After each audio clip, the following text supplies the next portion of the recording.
Hey guys, Cam here, and as promised I've got a full review of the STM Harbour case.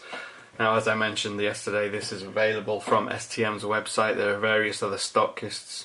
You'll have to check in your location where you can get these from, but they can range from about £27 in the UK, about $35 in the States. Now, as a quick overview, I know I've done this already in the unboxing video, but in case you didn't see that, and you can see the bottom here is completely cut out, so it's got access to your headset jack, you've got access to the speakers and the microphone, and your lightning port. It's a really nicely designed cutout there. And at the top is your power lock key, and there's your volume switches and your mute switch on the side there. Now, there are some really nice things about this design. First of all, this grey tab.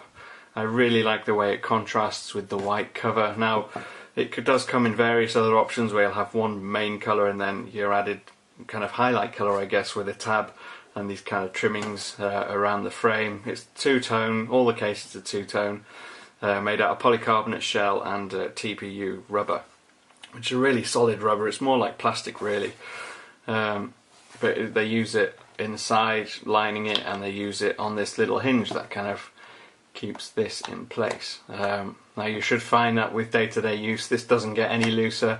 It's a really well designed mechanics, if you can call it that. Now, if you notice on here, you can see there's like a little indent there. Now that gives you better access to your switches, and the same appears just on the top here.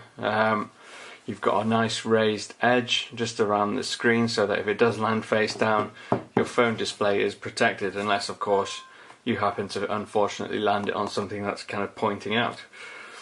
All in all, there's not a huge amount that I would change about this case. You can see where it fits. Now, the one, I guess if you can call it an issue, the one issue is that it is hard to remove the phone.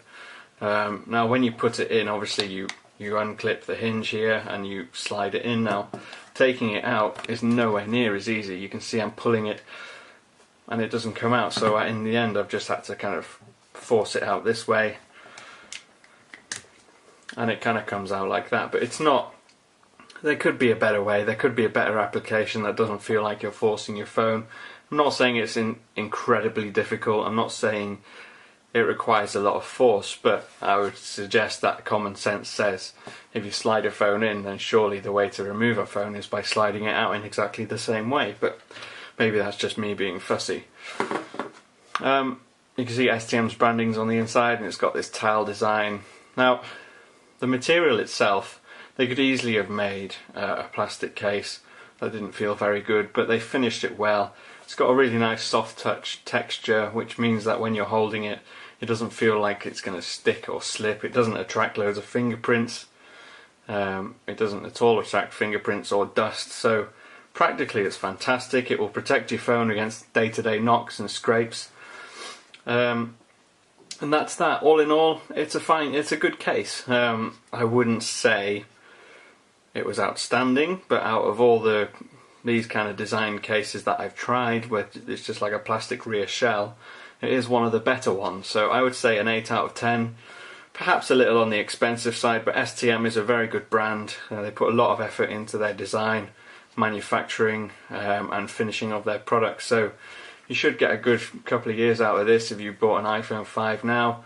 It's a decent case, and it's certainly one that I would recommend. I've been Cam. If you want to leave me any comments, feel free. Ask me anything on Twitter. I'm at @TIP_Cam, and this has been the STM Harbour case for iPhone 5.